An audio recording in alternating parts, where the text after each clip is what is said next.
C'est Rick. Aujourd'hui, je l'ai envoyé sur la Lune. Sans aide orbitale, il ne peut revenir avant 3 heures, quand nous viendrons le chercher. Son scaphandre est léger, sans réserve suffisante de chaleur ou d'énergie. Dans son sac, une bouteille d'oxygène, un panneau solaire simple, un outil universel, un filtre CO2 de rechange et un condenseur d'eau. Il recueille l'humidité de son souffle. Il n'a pas d'abri hermétique ni de protection contre la poussière. La surface lunaire est sèche, agressive et parfaitement silencieuse. Pas d'air, pas de mouvement ici. Le soleil reste fixe, car un jour lunaire dure presque un mois, et l'ombre ne bouge pas pendant des heures. La solitude et la lumière constante peuvent facilement rendre fou ici. 20 minutes plus tard, le scaphandre surchauffe. Dehors, c'est la chaleur, dedans, l'humidité. L'humidité s'accumule dans le casque. La sueur coule sous les vêtements et s'y amasse. Il n'y a pas d'évaporation possible. Le pouls s'accélère. Le système de refroidissement est inefficace. La batterie fournit trop peu d'énergie. Rick se tourne dos à la lumière pour réduire la chaleur. Mais l'humidité augmente. Sa respiration devient saccadée. La pression du casque est stable. Rick n'est plus à l'aise. Il sent sa peau devenir collante sous le costume. Rick allume le condenseur. Quelques minutes plus tard, des gouttes s'accumulent dans le réservoir. Il les boit avec une paille, sans avaler. Il les garde juste en bouche. Le goût est acide et plastique. Le système de refroidissement s'arrête, faute d'énergie. Rick s'efforce de rester immobile. Tout mouvement génère chaleur, respiration et gaspille des ressources. 40 minutes après, il entre dans l'ombre d'un cratère. Le refroidissement échoue, il cherche l'ombre. La température chute presque instantanément. La combinaison spatiale grince sous la compression. Rick fait un pas, mais il ralentit et perd le contrôle de ses mouvements. La poussière lunaire colle à ses pieds. Elle adhère comme de la farine dans le vide. Impossible de la secouer. Il faut maintenant se réchauffer.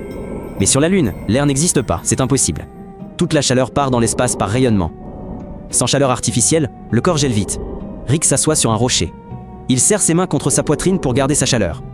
Son casque bourdonne. La ventilation est à son maximum. Sa respiration est lourde. Rick a un goût métallique en bouche. Trop de CO2. Il retire le couvercle du filtre. Il met le filtre de rechange. Ses mains tremblent. Ses doigts bougent mal. Rick tente d'éliminer l'humidité avec le condenseur. Mais le sable dans les joints bloque les connexions. Pour garder sa chaleur et ne pas geler, il décide de bouger.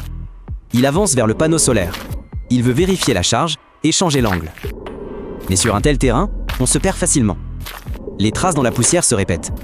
Les compas ne marchent pas. La Lune n'a pas de champ magnétique propre. Le soleil ne bouge pas.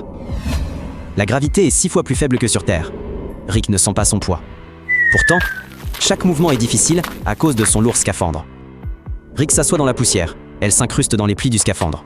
Elle s'engouffre dans chaque fente. Rick active la liaison. Seul son souffle résonne. Pas de signal ni interférence. Il dit son nom, demande évacuation, répète coordonnées. Aucun écho. Le casque, stable en pression, est une fournaise. La visière s'embue. Une douleur au crâne, non vive, mais une pression serrante.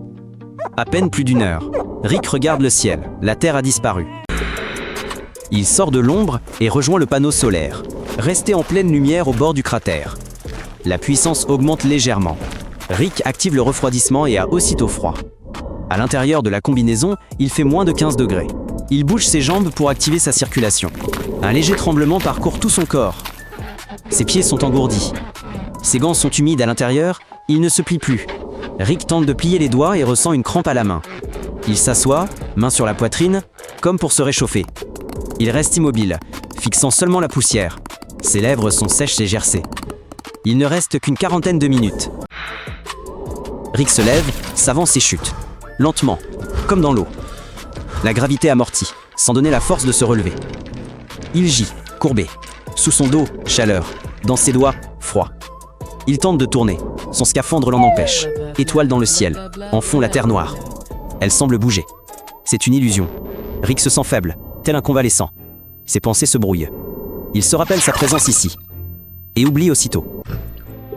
L'air est déjà lourd. Rick active la ventilation de secours. Le système donne une impulsion. La vanne se bloque. Il tente de brancher le panneau directement. Sa main glisse. Le gant déchire la couture intérieure. De la poussière entre dans la fissure. Il serre de l'autre main. L'oxygène échappe plus vite. Ses poumons brûlent. Rick se met à tousser. Chaque expiration est un effort. Il ignore combien de temps il lui reste. Elle, écran clignote et se fige. Rick respire juste, courtement et vite. Il tiendra ainsi 2 minutes maximum. Rick pense déjà à la mort. Mais un point noir apparaît à l'horizon, un vaisseau de sauvetage. Il s'approche lentement et ouvre sa trappe. Rick ne bouge pas, mais il est vivant. L'oxygène est presque à zéro, ses mains ne réagissent plus. L'expérience est finie, mais Rick n'entend plus rien. Soutenez-le, abonnez-vous à la chaîne.